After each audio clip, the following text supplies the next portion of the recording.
Oh, now. All right, y'all. This will be my last one anyway, because unfortunately I didn't realize how late it was, so I'll call Hey, this it's last only one. fucking Oh, 9 o'clock, perfect. dude.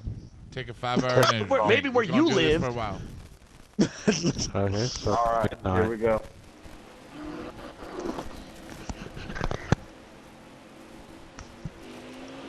She's big and she's mean, and she's Talladega Super Speedway. She's also known as NASCAR's biggest stage. Who will be able to conquer her?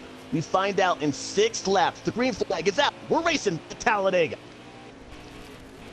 A lot of these guys came here with something to prove here, including our pole setter, and that be, excuse me while I get everybody's name right, MB Oro Finest.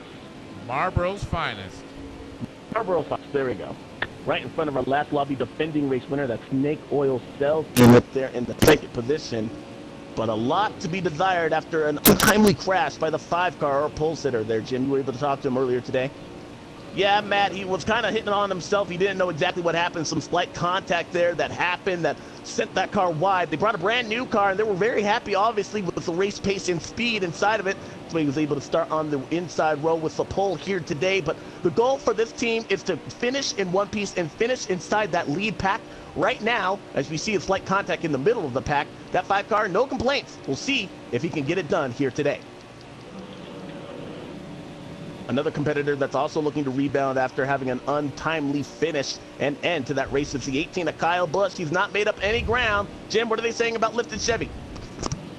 Yeah, nothing's been said over the radio, but no cause for concern for the reigning champ there as we see a competitor go to the outside wall. That's Harl HD off the bumper of the 42 of Matt Kenseth right there.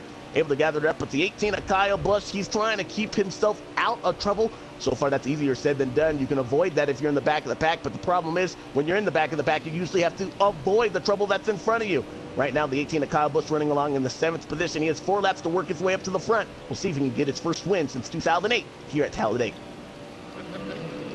Single file formation, the rest of the field goes. About a 7-car breakaway, then Harl HD, unfortunately, is in danger of losing the draft, but you're not going to miss a thing at all. You're listening to NASCAR Nonstop right here on NH4. If trouble breaks out, we'll break in. Stay with us.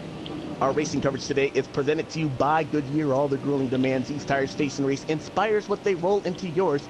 Goodyear, the official tire of NASCAR. And by the 2020 Ford F-150. With best-in-class towing and an EPA estimate of over 32 miles per gallon, it's no wonder the Ford F-150 has been America's best-selling truck 25 years running. Ford, see your local dealer today. Welcome back to Talladega Superspeedway, the action fast and furious. You saw the 3-car almost out of shape right there. Able to gather it back up, but it's all been clean and green, especially for that guy up front who's driving a green car. And Jim, there's a little bit of history with green cars here in NASCAR. Yeah, the superstition is that you don't want to drive a green car in NASCAR. They're known to normally wreck them. One man that's ever actually gone to a championship in victory lane at Talladega Superspeedway would be Bobby Labonte with a green car. That was when he was driving the Interstates car for Joe Gibbs Racing. But right now, you don't see a lot of success with green cars. It's a superstition here. An old age adage for NASCAR, old school there. I don't know exactly where it came from, but green cars typically not seen right now. That one up front, though, is having a great job. He's right in front of SnakeOilSalesMen, who has yet to make a move. The 2-car Keselowski, we know he is itching to get another win at his favorite place. And the rest of the field still searching to get around that 5-car up front.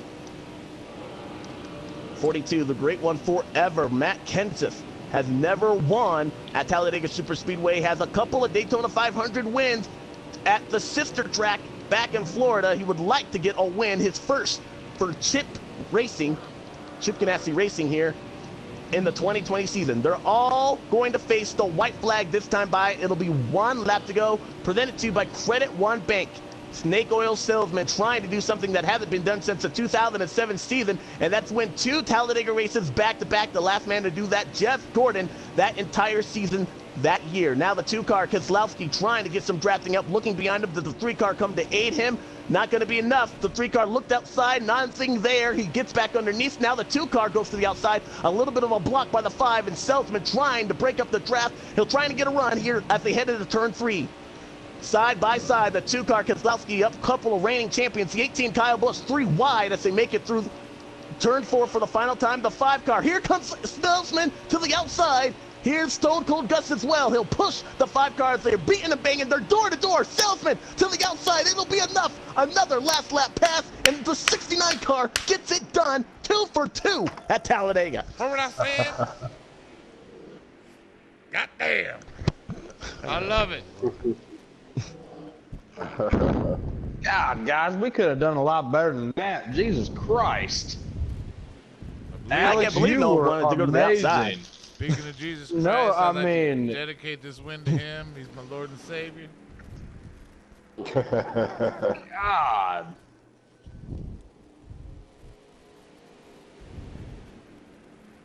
Yeah, Alex, when you they were just decided amazing with that race.